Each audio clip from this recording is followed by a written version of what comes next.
Kita ingat kisah 3 orang tadi dalam Daniel 3, mereka kan dilemparkan ke dalam api karena mereka tidak menyembah patung yang dibuat oleh Nebukadnezar. Ya. Nah, di sini kan nggak ada bahas-bahas unclean spirit. Yang dibahas di sini adalah bahwa kerajaan Yehuda itu ditawan oleh Nebukadnezar, dan di tempat penawanan mereka dipaksa menyembah patung dari dewanya Nebukadnezar. Bahasa sederhananya itu. Itu konteks historisnya. Ya kalau ada konteks lain, unclean spirit atau apa, itu ngarang. Saya yakinnya tafsir dari kedua kitab ini nggak ada bicara unclean spirit. Nggak tahu nih kalau mereka yang bebas nafsir ini, bebas ngarang-ngarang bebas. Itu saya kurang begitu tahu. Nah, yang pertama dikutikan ini Bapak Ibu. Dan ini kan bercerita tadi mengenai situasi orang Israel di tempat di mana mereka ditawan. Nah, makanya kalau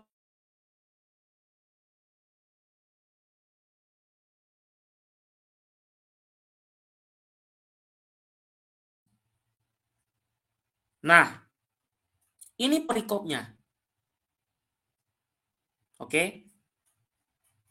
Bapak Ibu, kalau Anda membaca ini dengan baik, ini ada 2 perbandingan Bapak Ibu. Dari ayat 13 sampai dengan ayat 20, itu bercerita tentang situasi yang dihadapi oleh orang-orang Yehuda di pembuangan. Bahwa di sana ada orang-orang yang membuat patung dari kayu, dari batu, lalu mereka berkata seperti ini. Yang saya garis ini Bapak Ibu. Mereka menyembah kayu yang mereka buat sebagai patung, ya. Oke. Ini adalah kayu, ya, mereka buat. Kemudian ada juga yang pohon atau macam-macam, ya. Mereka menebang pohon dan membuat kayu, dan kemudian mereka kemudian berdoa di depannya, lalu mereka mengatakan, tolonglah aku sebab engkaulah Allahku. Saya tanya kepada orang Katolik di sini, ada nggak pastor Katolik mengajarkan kita supaya kalau di depan patung Bunda Maria kita berkata kepada patungnya, tolonglah aku patung Bunda Maria, engkaulah Allahku? Kan tidak ada. Nah Bapak Ibu, karena ini konteks sejarahnya mereka di pembuangan, yang pertama-tama ditunjukkan adalah kejadian di pembuangan ini. Dari ayat 13 sampai 20, itu bercerita tentang kisah di pembuangan, di mana orang-orang Israel dipaksa untuk menyembah itu. Kemudian di ayat 21 sampai 28, ini membahas supaya orang Israel tidak ikut menyembah. Mereka diingatkan, hei kamu ingat loh, leluhurmu Yakub dulu gitu loh. Engkau itu hamba. Ya, Yakub itu dulu sangat taat kepada Tuhan loh. Ya. Makanya dikatakan di sini, ingatlah semuanya ini hai Yakub, sebab engkaulah hambaku hai Israel. Aku telah membentuk engkau adalah hambaku hai Israel, engkau tidak kulupakan. Nah, mereka diingatkan kembali oleh Nabi Yesaya bahwa melalui leluhur mereka Yakub Tuhan telah menunjukkan belas kasih-Nya. Maka mereka tidak boleh berpaling mengikuti cara-cara tadi yang membuat kayu menjadi patung, yang membuat batu dan lain sebagainya, lalu mereka sembah engkaulah Allahku dan lain sebagainya. Itu yang diingatkan oleh Nabi Yesaya. Kemudian kalau kita melihat konteks Nabi Daniel juga, kita secara cepat saja, ya. Oke, saya tampilkan kitab Daniel. Pak Sastro nanti kalau mau bicara interupsi aja ya. Saya takutnya. Lanjut aja Bang, lanjut aja terus. Lanjut aja dulu. Kalau saya berbicara biasanya saya lupa jam.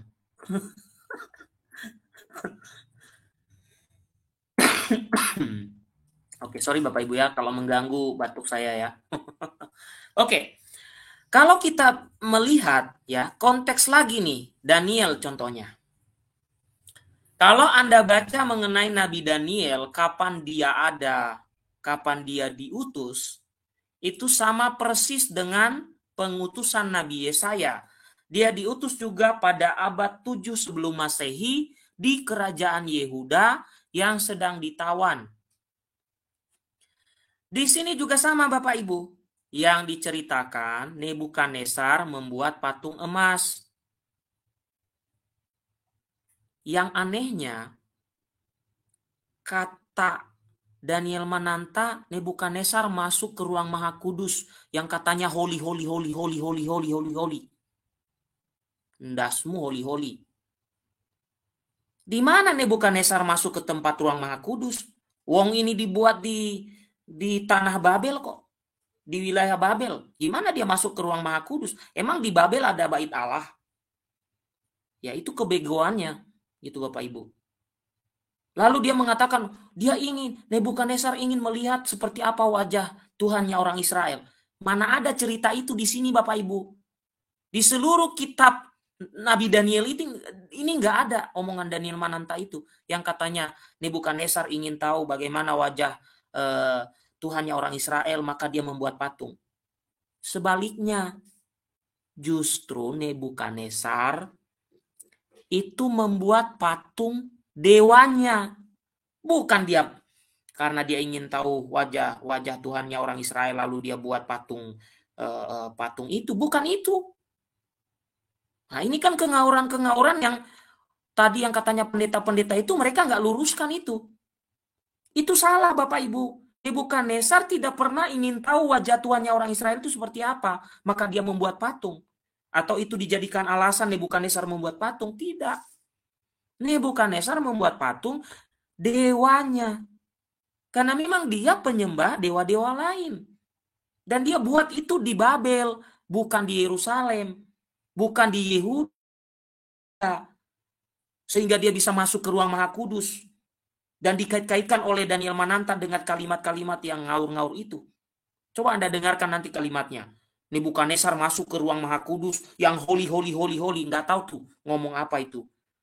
Mungkin hyper holy kali mungkin. Saya kurang tahu itu omongan kosong itu. Ya. Oke? Nah, itu ya.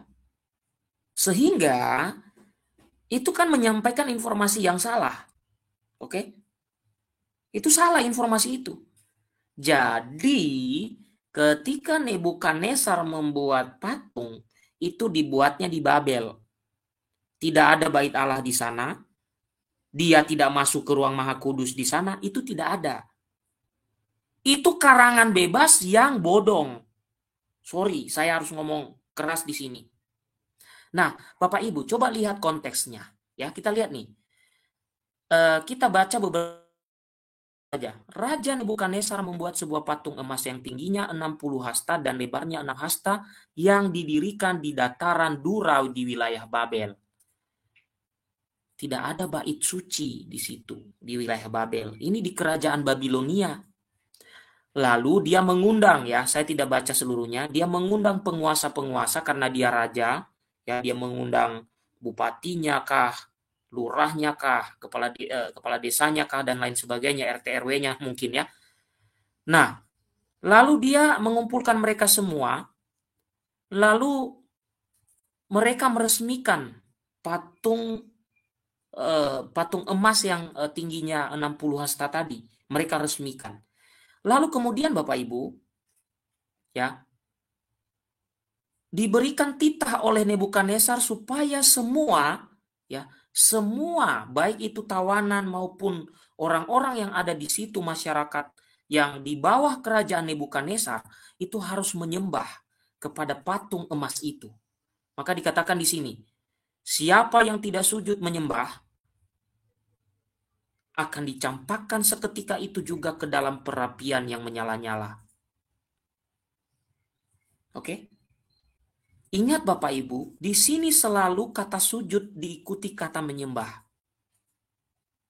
Mengapa? Karena sujud tidak selalu menyembah. Menyembah sudah pasti kepada Allah atau kepada yang dialahkan. Maka di sini selalu diikuti kata sujud menyembah, karena sujud sendiri tidak selalu menyembah. Abraham misalnya dia sujud di depan Bani Het. Dalam budaya Nusantara juga ada istilahnya sungkeman di depan orang tua. Itu kan bukan nyembah orang tua. Hanya orang yang picik pikirannya saja yang mengatakan sujud itu selalu artinya menyembah. Makanya di dalam Alkitab selalu diperjelas. Sujud menyembah. Berarti jelas. Yang dimaksud itu sujud untuk menyembah. Nah, di sini Nebukadnezar membangun patung dewanya, lalu dia meminta rakyat sujud menyembah kepada patung yang dia buat itu, dan yang tidak menyembah akan dilemparkan ke dalam perapian. Apa yang terjadi Bapak Ibu? Tadi saya sudah katakan ada 3 orang nanti di sini dikisahkan mereka termasuk orang yang ditawan, yang orang-orang Yahudi yang tidak menyembah. Dan akhirnya mereka dilemparkan ke dalam api. Kalau kita baca misalnya. Nah, di sini di ayat 12. Ada beberapa orang Yahudi yang kepada mereka telah Tuanku berikan perintah atas wilayah Babel, yakni Sadrak, Mesak, dan Abednego. Orang-orang ini tidak mengindahkan titah Tuanku ya Raja. Mereka tidak memuja dewa Tuanku dan tidak menyembah patung emas yang telah Tuanku dirikan. Inilah orang-orang yang saya katakan, kalau mereka sudah baca seluruhnya, mereka sudah tahu yang dimaksud itu patung dewanya Nebukadnezar. Dan patung emasnya Nebukadnezar itu harus disembah, dipaksakan kepada orang yang ditawan. Kalau sudah sampai di sini bacaannya pendeta-pendeta tadi, dan juga Daniel Mananta, mereka tidak akan ngomong tentang unclean spirit. Di sini nggak bahas itu. Di sini bicara mengenai patung dewanya Nebukadnezar yang disembah.